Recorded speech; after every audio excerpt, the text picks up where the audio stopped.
नमस्कार दोस्तों ये एक मेल कुंडली है और इनका केतु का महादशा चल रहा है। केतु 12वें भाव में बैठा है कर्क राशि के अंदर और अंतर्दशा चंद्र की चल रही है। इनकी जो कुंडली है उसका एक शॉर्ट प्रिडिक्शन हम करने की कोशिश करते हैं। ये केतु बैठे हुए हैं यहाँ पर, देखो आपको दिख रहा होगा कि ये केतु बैठे हुए हैं 12वें भाव में और कर्क राशि में बैठे। तो दोस्तों केतु की जो एनर्जी है वो चंद्रमा की दो एनर्जी समझिए, एक अंदर जाती ऊर्जा जिसे केतु कहते हैं, बाहर निकलती ऊर्जा, बाहर निकलती हुई सोच, उसे राहु बोला जाता है। जब केतु की महादशा चलती है तो वो अंदर अपने अंदर झांकने की कोशिश या जातक को अपने विचारों को अंदर ले जाने के लिए प्रयासरत करने के लिए प्रेरित करती है। अब होता क्या है, पहले तो जो पिछली महादशा जा चुकी होती है उसके अंदर वो बाहरी दुनिया से कनेक्ट होता है और फिर एकदम उसको बोला जाए कि आप अंदर ट्रांसफर हुई, अपनी एनर्जी को अंदर ट्रांसफर करिए, अपने विचारों को अंदर केंद्रित करिए, तो जो भौतिकता और आध्यात्मिकता ये दोनों का द्वंद्व उसके अंदर चल जाता है और इस एनर्जी का जो बैलेंस उसे करना चाहिए वो कर नहीं पाता। और 12वां खाना तो वैसे भी मुक्ति का है और केतु भी मुक्ति का कारक है। केतु दुनिया से डीअटैच होने को प्रेरित करता है।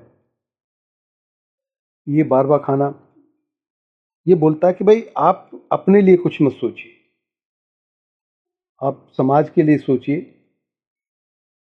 दूसरे को देने के लिए सोचिए, आप अपने पास कुछ मत रखिए। ये अपने को अंदर खींचने की कोशिश करता है, कहता नहीं मुझे बाहर का कुछ नहीं चाहिए, मुझे अंदर का चाहिए। ये चैरिटी का खाना है।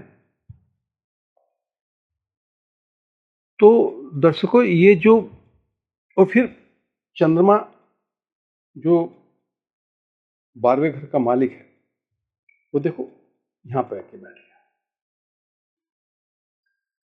चंद्रमा तो यहां का कारक होता है, वृश्चिक राशि में बैठा हुआ है। लेकिन दोस्तों 12वें भाव के गुण तो ये जो फोर्थ हाउस है, फोर्थ हाउस के अंदर आ गए। 12वें के जो गुण हैं वो आगे फोर्थ हाउस के अंदर, फोर्थ हाउस है। ये राशि वृश्चिक बैठी हुई है। तो ये कहता है कि आप अपने संसाधनों को जब तक आप अपने संसाधनों से मुक्त नहीं होगे, उनसे चिपके नहीं रहोगे, क्योंकि ऐसा व्यक्ति ना अपने जो भौतिक संसाधन है, जो सुख देने वाली चीजें हैं, वो उनसे चिपक जाता है, उनसे बहुत उसका अटैचमेंट हो जाता है। अगर अटैचमेंट होता है तो फिर वो मानसिक सुख उसको प्राप्त नहीं होगा, चौथे खाने की चीजें वो प्राप्त नहीं होगी। अब चंद्रमा की राशि में बैठा हुआ केतु के लिए चंद्रमा की राशि ठीक नहीं होती, इसकी एनर्जी इसके साथ अच्छे से कनेक्ट नहीं हो पाती।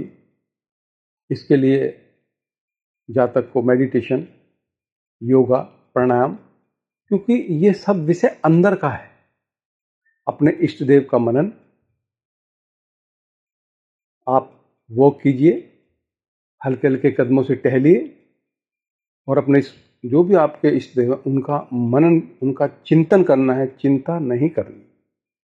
आप उनका चिंतन करते हुए टहलिए, क्योंकि यहाँ पर ये आपको बाहरी दुनिया से, अगर आप अपनी मर्जी से बाहरी दुनिया से कनेक्ट होंगे तो ये जबरदस्ती आपको अंदर की दुनिया में लेके जाएगा। और जब आप अपनी मर्जी से अंदर की दुनिया में जाओगे तो एक आपको मानसिक तनाव नहीं मिलेगा, नहीं तो ये मानसिक तनाव देगा, ये किसी भी काम को करने नहीं देगा, ये हर चीज से आपको मुक्त कराने की कोशिश करेगा। आप कान में कोई म्यूजिक वगैरह कुछ मत लगाइए, क्योंकि ये केतु है। म्यूजिक या बाहर की चीजें देखना, आप आंखों से कुछ वीडियोस देखना, चित्र देखना, मतलब बाहर से जो ये आंखों से जो ये इंद्रियां जो हैं, आंख, कान, नाक, ये जो इंद्रियां हैं, वो जो ऊपर वाला हिस्सा है, राहु का हिस्सा, इसका उपयोग ना करके अपने हृदय के भाव को पहचान के, अब हृदय में जो ईश्वर स्थित है उसको बार बार उसका चिंतन करना इसके लिए फायदेमंद होगा। अब वॉक कीजिए, कान में कुछ मुझे लगाइए और मेडिटेशन कीजिए, ध्यान कीजिए, योगा कीजिए, प्राणायाम कीजिए, फिर देखिए इसका असर। आपको ये सब चीज देने के लिए बैठा है, लेकिन ये देने की कंडीशन इसकी इसी बात पर निर्भर है कि आपकी अपनी कोई चाहत नहीं होनी चाहिए। क्योंकि आप ये तो जानते ही हो, आप सिर्फ कर्म करने के लिए आजाद हो। आप सिर्फ कर्म करने के लिए आजाद हो, कर्म फल के लिए आजाद नहीं हो। कर्म फल मिलेगा पिछले जन्मों से जो आपका भाग्य बना आपके कर्मों के कारण। पिछले जन्म में जो आपने कर्म किए तो उससे आपका भाग बन के आया, उससे ही आपकी कुंडली बनी है। उसके आधार पर जो दाता ने निर्धारित कर रखा होएगा वही। अब आपको जो चीज मिल गई उसमें खुश रहना, यही आपको आर्ट सीखनी होती है। क्योंकि जो रचा हुआ है उसको कोई मिटा नहीं सकता। जो परिस्थिति आपके साथ पिछले जन्म के कर्मों के हिसाब से मिली है वो बदली नहीं जा सकती। हाँ, उस परिस्थिति में सुधार आप ईश्वर का भजन करके, ईश्वर का मनन करके, ईश्वर का चिंतन करके, अपने इष्ट देव का, जिस भी रूप में आप भगवान को मानते हो उसका चिंतन करके आप इसकी दशा में जो मानसिक तनाव, मानसिक खिंचाव आपके जो, क्योंकि ये जो ना 9 तरह की एनर्जी जिन्हें हम 9 ग्रह बोलते हैं, ये 9 तरह की एनर्जी हैं और ये निर्धारित होती हैं कि कब कौन सी एनर्जी एक्टिव होनी होती है। चंद्रमा की प्लेसमेंट के ऊपर ये देखा जाता है कि किसकी महादशा चालू हुई, फिर उसके बाद किसकी महादशा। अब केतु की महादशा चालू हुई तो केतु की महादशा जैसे ही खत्म होगी उसके बाद आएगी आपकी शुक्र की महादशा। तो शुक्र की महादशा में मंगल साथ है, तो शुक्र की महादशा में मंगल के असर देखने को मिलेंगे। ये ना मंगल मेष राशि और ये वृश्चिक राशि, इन दोनों जगह के असर देखने को मिलेंगे जब शुक्र की महादशा है। क्योंकि जब कोई ग्रह किसी के साथ बैठता है तो उसके गुणों को अपना लेता है। यहां का भी फल देगा। ये देखो, वृषभ राशि और तुला राशि, कई सारी यात्राएं, कर्म क्षेत्र पे आपका कैरियर में असर अच्छा मिलेगा, भाग्य आपका साथ देगा और आपको सारी सुख सुविधाएं मिलेंगी। आपको ये तुला राशि इस क्षेत्र की है, ट्रैवलिंग, काफी सारी यात्राएं आप करेंगे अपने काम के लिए। लेकिन केतु के समय पीरियड में आपको, क्योंकि ये सच्चे ज्ञान की बात करता है, तो इसमें आपको थोड़ी मेहनत करनी ही पड़ेगी। और दूसरा, क्योंकि जब केतु की महादशा चलती है तो और वो भौतिक जगत से जब आध्यात्मिक जगत में जोड़ने की कोशिश करते हो तो दिमाग पे और मन पे एक अलग तरह का खिंचाव, एक अलग तरह का भटकाव आता है। आप नशे से दूर रहिए और उसका केवल एक ही इलाज है कि आप योगा कीजिए, प्राणायाम कीजिए। दूसरा, चंद्रमा की राशि में बैठा तो जब कोई ग्रह किसी की राशि में बैठता था उस ग्रह को मजबूत कीजिए, यानी कि चंद्रमा को मजबूत कीजिए। आप स्वच्छ पानी पीजिए, कोई भी पानी में किसी तरह की मिलावट ना हो, कोल्ड ड्रिंक के रूप में ना हो, स्वच्छ पानी उसका सेवन कीजिए। चंद्रमा मूवमेंट का कारक है, स्लो स्लो वॉक कीजिए। चंद्रमा पानी का कारक है, आप अच्छे से कहीं भी बहते पानी में डुबकी लगाइए, उसके किनारे पे बैठिए, उस किनारे पे बैठ के ध्यान कीजिए बहते पानी को। कोई भी नदी हो, कोई झरना हो तो वहाँ बैठिए, वहाँ बैठ के उसमें स्नान कीजिए, बैठ के वहाँ पर ध्यान कीजिए और ऐसे लोगों की संगत कीजिए जो जिनका बौद्धिक स्तर आपको आध्यात्मिक तरफ ले जाता हो। ऐसे लोगों की संगत कीजिए तो इसका असर आपको कम मिलेगा। आपको एक अलग सा ज्ञान, जो मुक्ति का ज्ञान, उसको देने की कोशिश करता। अगर आप अगर ऐसा नहीं करते तो चीजें तो आपको प्राप्त होंगी ही नहीं, मानसिक तनाव, भटकाव और नींद ना आना, डिप्रेशन की तरफ चले जाना, एंजाइटी की तरफ चले जाना, ये बहुत सारी इस तरह की समस्याएं ये प्रदान करता है। दोस्तों, कुंडली को डिस्कस करने के लिए काफ़ी लंबा समय चाहिए होता है। एक छोटी सी चीज़ मैंने बताई। अब देखिए, इनका इनका कॉम्बिनेशन बड़ा इस कुंडली के अंदर बड़ा अच्छा है। धन का मालिक भाग्य में, देखिए धन का मालिक भाग्य में, लाभ का मालिक भाग्य में, और ये घर का मालिक केंद्र में बैठा है, कर्म का मालिक भी केंद्र में बैठा है। तो कुल मिला के भी बड़ी अच्छी कंडीशन है। ये देखो, ये काफ़ी अच्छी कंडीशन है। बस करना क्या होता है, जैसे अब इनकी जो बुध की दशा गई होगी, अब देखो ये यहाँ पे आके बुध बैठा हुआ है। पैसे की कोई चिंता नहीं। अब इनको इसमें करना क्या होगा, क्योंकि इनके साथ आगे भी जो है, आगे भी एक, क्योंकि जो बुध है ना, वो कम्युनिकेशन का है। आप इंटरेक्ट होते हो, लोगों से जुड़ते हो, लोगों से संपर्क बनाते हो, बोलते हो। तो जो मेष राशि मंगल की राशि में बुध कंफर्टेबल नहीं होता, और बुध नर्व का कारक भी है। बुध जो है तीसरे भाव का कारक भी है। तो दोस्तों, यहाँ पर ही नर्व में कोई ना कोई दिक्कत, मतलब नर्व से का रिफ्लेक्शन स्किन पे आएगा। स्किन पे कोई ना कोई समस्या, क्योंकि जब भी आप एग्रेशन में आओगे, इंपल्सिव हो जाओगे, क्योंकि मंगल की राशि है, ये जो है ये मंगल की राशि है, ये मंगल की राशि है। तो मंगल बैठा हुआ यहाँ पर केंद्र में बैठा हुआ, अच्छी जगह बैठा हुआ है, और शनि की राशि में बैठा हुआ है। तो इंपल्सिव नेचर अगर बोलने में आपका है, तो इसका असर आपकी स्किन पर देखने को मिलेगा। और अगर आप अपनी वाणी को नियंत्रित और नहीं करोगे, तो ये फादर से जो आपके रिलेशन है ना, वो कंफर्टेबल आपके कम्युनिकेशन के कारण सही नहीं होंगे। क्योंकि आप ऐसे एक बात पूछोगे, आपसे कई बात आप एक क्वेश्चन पूछा नहीं है, उसके जवाब बहुत सारे, वो जल्दी जल्दी बोलने की कोशिश करो, दूसरे का नंबर भी नहीं आने दोगे, ये प्रवृत्ति जगाता है। तो करना क्या होता है कि आपको ना इस जगह पे, ये जगह दूसरे का एक्सपीरियंस है, ऋषियों का ज्ञान है, ग्रंथों का ज्ञान है। तो आपको ना, जो हमारे ऋषि हैं, जो हमारे संत जन हैं, उनको उनको उनको पढ़ना चाहिए, उनको सुनना चाहिए।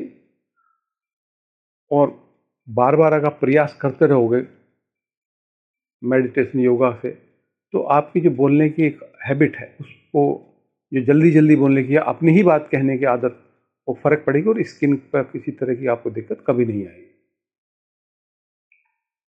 और दोस्तों, और हम आगे देखते हैं, ये लगन का मालिक होके, आप देख रहे हो, ये लगन का मालिक होके अष्टम में बैठा हुआ है मीन राशि के अंदर। मीन राशि में जब कोई ग्रह बैठता है, तो उसके अंदर 12वें, ये समझिए कि आप वो 12वें खाने में बैठ गया।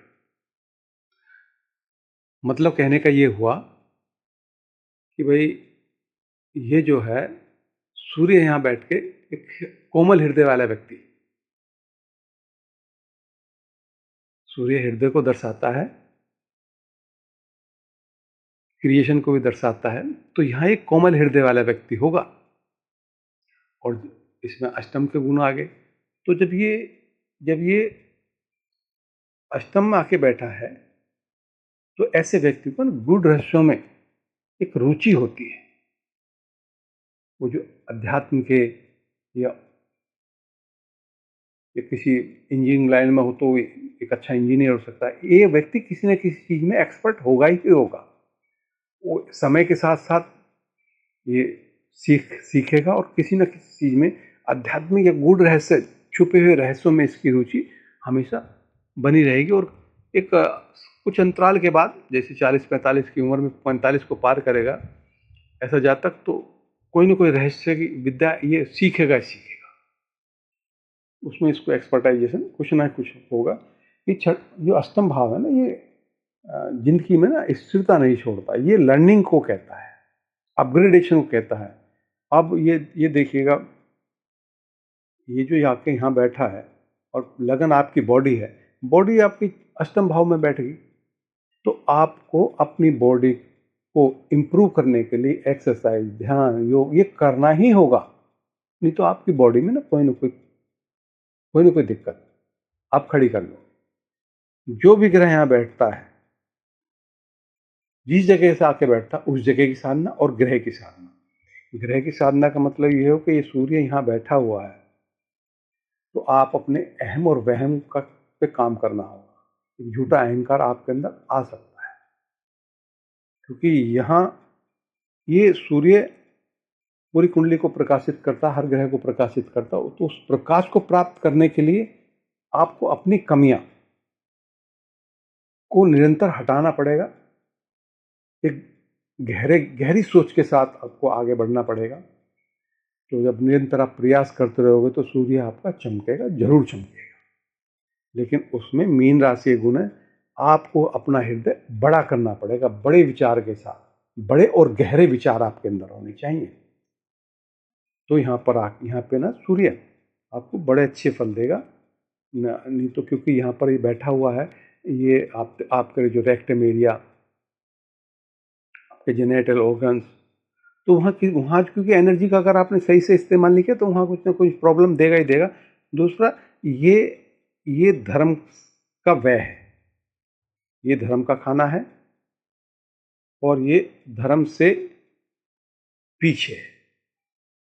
धर्म का व्यय बोलते हैं इसको। तो जब आदमी के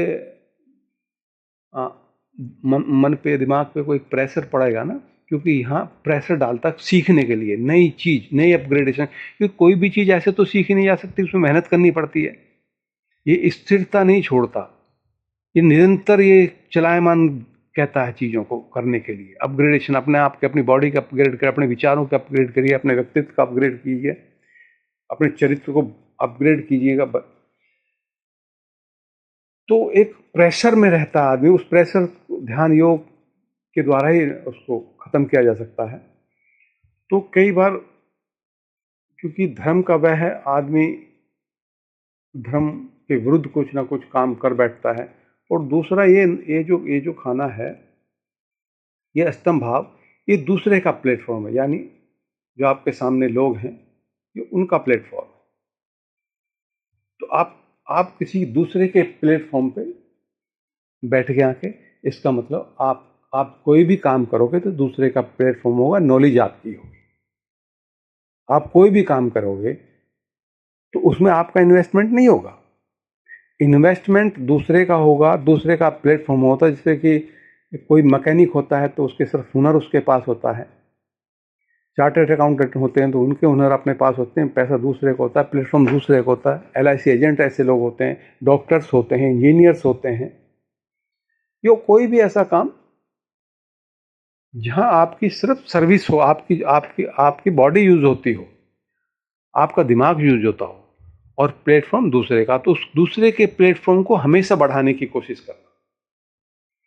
जब आप दूसरे के प्लेटफॉर्म को बढ़ाने की कोशिश करोगे तो दूसरे के प्लेटफॉर्म के सामने आपका धन है, तो आपका धन ऑटोमेटिकली बढ़ेगा। कहने का मतलब ये हुआ कि जब आप दूसरे के बारे में सोचोगे, दूसरे को बड़ा करने की सोचोगे, तो आप अपने आप ग्रो करोगे।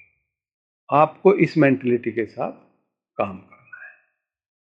दोस्तों, एक चीज और मैं आगे थोड़ी सी बताने की कोशिश करता हूँ, वीडियो काफी लंबी हो जाएगी। ये देखिएगा, अब अष्टम भाव का मालिक 11वें भाव में, और पंचम भाव का मालिक 11 भाव। पंचम भाव हमारी बुद्धि है, एजुकेशन है, और जन्मों जन्मों के संचित कर्मों को बताता है। तो गुरु यहाँ आके बैठा हुआ इनका मालिक हो गए। तो आपका जो, आप जहाँ भी जॉब करोगे, जहाँ भी किसी इंस्टीट्यूशन में जॉब करोगे, वहाँ शिक्षा से संबंधित कोई इंस्टीट्यूशन होगा, ये गुरु बैठे हुए हैं वहाँ पर, और दूसरे का प्लेटफॉर्म आपको लाभ पहुंचाएगा। ये बहुत अच्छी कंडीशन है। दूसरे का प्लेटफॉर्म आपको लाभ पहुंचाएगा।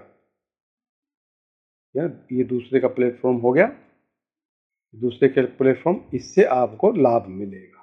आप अपनी बुद्धि से लाभ प्राप्त करेंगे। ये बुद्धि आ गई तो करना क्या है आपको, आप जैसी आपकी शिक्षा होगी वैसे ही आप अपनी कामनाओं की पूर्ति करोगे। अगर आपको अपनी कामनाओं की पूर्ति करनी है तो आपको निरंतर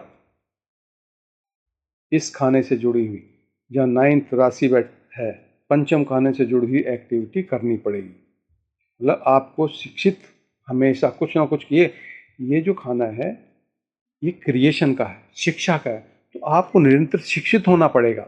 निरंतर क्रिएशन, कोई ना कोई आइडियाज आपके पास आते रहने चाहिए। और ये अष्टम भाव का है, ये दूसरे का प्लेटफॉर्म है। दूसरे के धन का आपको विशेष ख्याल करना है कि आपको दूसरे के धन की हानि नहीं करनी है। जब ये सही होगा तो ये वाला हिस्सा सही होगा तो ये हिस्सा अपने आप सही हो जाएगा। दोस्तों आगे बढ़ते हैं। अब हम ये देखिएगा, ये सप्तम भाव का मालिक अपनी ही राशि में बैठा हुआ है। सप्तम भाव का मालिक अपनी ही राशि में बैठा हुआ है। शनि महाराज राहु के साथ बैठा है। राहु और शनि यहाँ के कारक होते हैं। राहु और शनि यहाँ के कारक होते हैं। तो दोस्तों ऐसा व्यक्ति बड़ा जुगाड़ू, मेहनती, पराक्रमी, कोई भी समस्या से पीछे ना हटने वाला होता है। और ये एक लाइफ पार्टनर का मालिक यहाँ पर आके बैठा है। तो जब भी आप विवाह करें तो लाइफ पार्टनर सेवाभावी होना चाहिए या सर्विस करने वाला होना चाहिए, तो आपके लिए काफ़ी फायदेमंद होगा। दोस्तों ये एक छोटी सी प्रोडक्शन थी। आशा करता हूँ आपको भी और जिनका ये दर्शक हैं उनको भी ये पसंद आएगी, क्योंकि कोई भी कुंडली, उसकी व्याख्या करने में बहुत समय चाहिए होता है और सामने कोई बैठा हो जिसकी ये कुंडली हो, उसी को व्याख्या कर सकते हैं। व्याख्या तभी अच्छे से हो पाती है, क्योंकि वो सामने से जो भी सवाल करेगा तो हाथों हाथ उसके सवाल का जवाब दिया जा सकता है। तो इसमें काफ़ी समय लगता है, लेकिन फिर भी मैंने शॉर्ट से बताने की आपको इसमें कोशिश की है। तो आपको ये पसंद आएगी, मुझे ऐसा विश्वास है। मैं अपने शब्दों को यहीं विराम देता हूँ। जय सिया राम।